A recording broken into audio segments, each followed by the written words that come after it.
महाराज, मायेची उपमा देणं फार कठीण आहे, कारण माय अत्यंत प्रेमाने आपल्या मुलाला सांभाळत असते.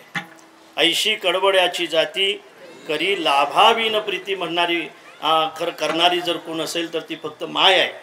ते सगळं लहानपणी घडत असल्यामुळे मुलाला कळत नाही, आणि म्हातारपण झाल्यानंतर जी मुलं आपल्या आईकडे दुर्लक्ष करतात ते कोण्याही तीर्थाला गेले तरीसुद्धा त्यांना आशीर्वाद कधी भेटणार नाही. कारण ज्यांनी आपल्याला सांभाळलं त्याला आपण म्हातारपणी सांभाळलं पाहिजे. अरे माझ्या सापत्न आईच्या सापत्न आईचे वचन आहे, 14 बरस राम वनवासी. रामप्रभूने त्याचा स्वीकार केला आणि 14 वर्ष आपल्या वनवासाचा स्वीकार करून रामप्रभू निघून गेले.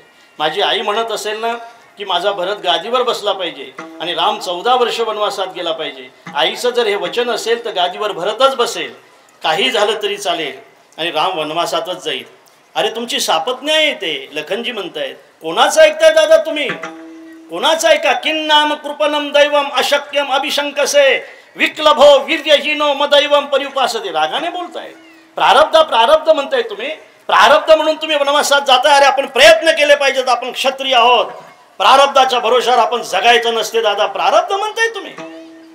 माय कै ना दोषी नोहे दोषितात राज कान याता सर्व कर्मता माझ्या पूर्व संचिताचा पराधीन आहे जगती पुत्र मानवाचा दोष ना कुणाचा दोष ना प्रारब्ध म्हणताय तुम्ही. कैकेयीच्या कामवासनेने आपलं भान हरवून आपल्या मुलाच्या हितावर निखारे ठेवण्यासाठी जी धजावली तिचं ऐकताय तुम्ही.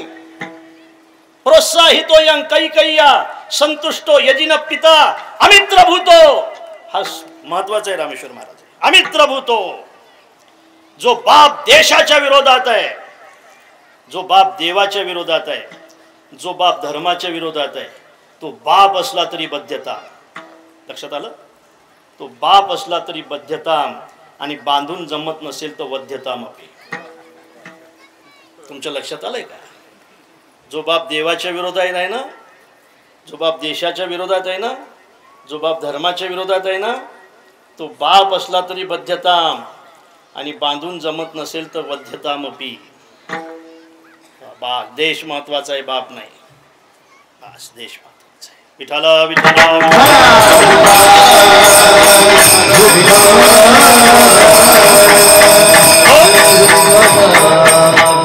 नाही जाऊ देणार मी तुम्हाला वनवासामध्ये.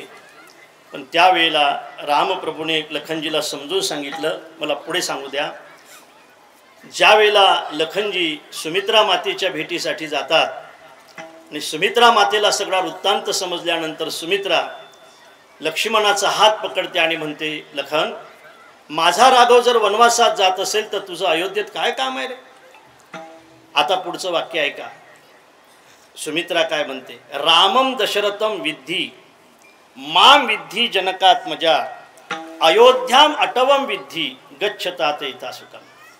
आजपासून तुझी आई मी नाही, आजपासून तुझी आई सीता आहे. आजपासून तुझे वडील दशरथ नाहीत, आजपासून तुझे वडील श्रीराम आहेत. जा बाबा जा. तात तुम्हारी मातुबाई देही पिता राम सब भाती कनेही. आजपासून तुझी आई सीता आहे, श्रीराम तुझे वडील आहे. त्यांची सेवा करण्यासाठी 14 वर्ष वनवासात चाललाय. लखन तू तुझ्या स्वप्नामध्ये राग रोष ईर्ष्या मद मोह येऊ नये. स्वप्नामध्ये येऊ नये मा. हा स्वप्नामध्ये सुद्धा येऊ नये. स्वप्न केव्हा पडत असते मा? झोपल्यावर ना. सुमित्रेचा लखन प्रतिज्ञा करते 14 वर्ष झोपणार नाही. स्वप्न कसं पडेल मा? आणि आपल्या मायबापाची सेवा करण्यासाठी या मायबापाला सोडून लखनजी वनवासात जात आहे. आणि सुमित्रा सुद्धा सांगते, तात तुम्हारी मातुबाई देही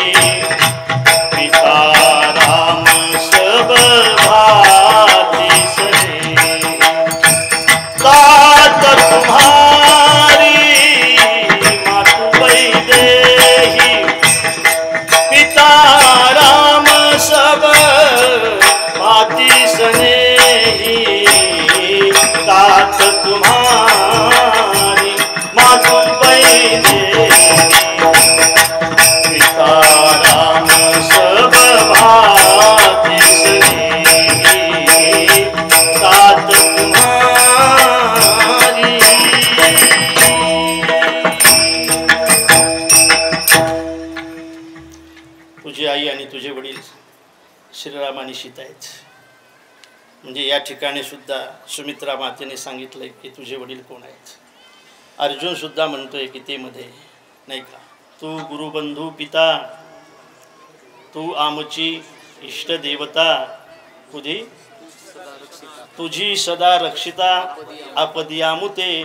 तू आमचा गुरु आहेस, तू आमचा बंधू आहेस, तू आमचा पिता आहेस.